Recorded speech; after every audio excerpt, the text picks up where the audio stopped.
நீங்கள் எங்களோட சேர்ந்து பயணிக்க போகிறது திருச்செந்தூர் முருகர் கோயில் தான். அண்ட் ஆஃப்டர் மேரேஜ் எனக்கும் கார்த்திக்கும் ஒரு ஆசை இருந்துச்சு, எல்லா அறுபடை வீடும் போய் பார்த்துட்டு வந்துடணும்னு சொல்லிட்டு போன வருஷம் கிட்டத்தட்ட 5 கோயில் போகிறதுக்கான வாய்ப்பு கிடைச்சிது. பட் திருச்செந்தூர் மட்டும் போக முடியல.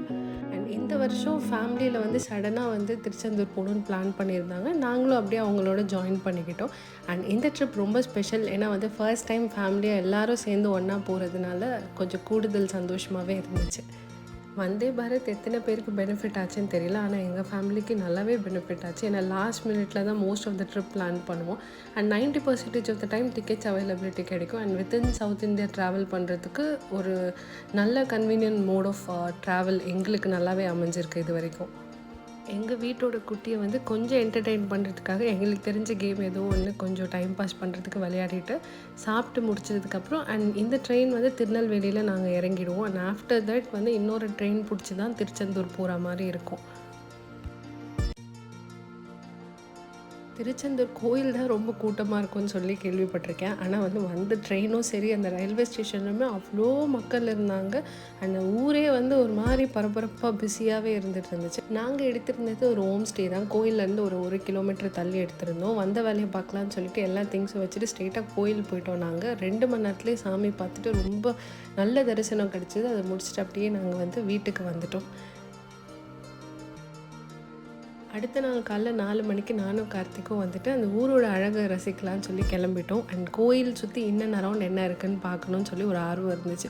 அங்கே போனோடனே பயங்கர சர்ப்ரைஸ். ஏன்னா எங்கே பார்த்தாலும் அவ்வளோ கூட்டமாக இருந்தாங்க. அண்ட் இவ்வளோ காலையில் அவ்வளோ ஆர்வமாக வந்து தரிசனம் பண்ணுறதுக்கு அத்தனை க்யூ நின்றுட்டு இருந்துச்சு. எது ஜென்ரல் லைன், எது 100 ருபீஸ் லைன்ன்றது கண்டுபிடிக்கவே முடியல. ஸோ நாங்கள் அப்படியே ஸ்ட்ரெயிட்டாக வந்துட்டு கடல் கரையை நோக்கி நாங்கள் அப்படியே கிளம்பிட்டோம்.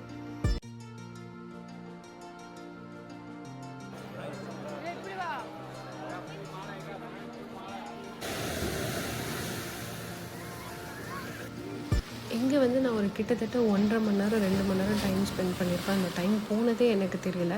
எங்களை மாதிரி சிலர் வந்து அந்த கடல் அலையை வந்து ரசிக்கிறதுக்கும் அந்த சூரியன் உதைக்கிறத பார்க்குறதுக்குமே வந்திருந்தாங்க. ஒரு பக்கம் எல்லாம் கடல் அலையில் ஜாலியாக விளையாடுறத பார்க்க எனக்கும் ரொம்ப ஆசையாக இருந்துச்சு. அண்ட் எவ்ரி டைம் நான் எந்த பிளேஸ் போனாலும் ஐ தேங்க் யூனிவர்ஸ். லைக் இந்த மாதிரி ஒரு வாய்ப்பு கொடுத்ததுக்கு, எல்லாமே விட்னஸ் பண்ணதுக்கு, அந்த இடத்துல வந்து நம்ம காலை பதிச்சதுக்கான ஒரு நன்றியை செலுத்திட்டு அங்கே வந்து சில பூஜைலாம் நடந்துகிட்டு இருந்துச்சு. அந்த பூஜையெல்லாம் என்ன பண்ணுறாங்கன்னு சொல்லி கொஞ்சம் நேரம் நின்று வேடிக்கை பார்த்துட்டு இருந்தோம்.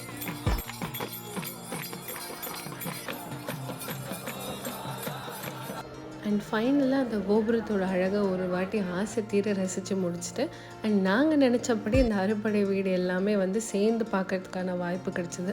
அந்த சந்தோஷத்தோடு நாங்கள் திருச்செந்தூர்லேருந்து கிளம்பி அப்படியே எங்கள் பயணத்தை முடிச்சுக்கிட்டோம். அடுத்ததாக வந்து ட்ரெயின் திருநெல்வேலியிலேருந்து தான். ஸோ அப்படியே வந்துட்டு நெல்லையப்பர் கோயிலும் போயிட்டு சாமியை தரிசனம் பண்ணிவிட்டு அங்கேருந்து கிளம்பலான்னு பிளான் பண்ணியிருந்தோம். அண்ட் இந்த வீடியோ உங்களுக்கு வந்து ஏதோ ஒரு விதத்தில் உங்கள் முகத்தில் சிரிப்பை கொண்டு வந்திருக்கோம் நான் நம்புகிறேன். மீண்டும் இன்னொரு நல்ல வீடியோவில் சந்திப்போம்.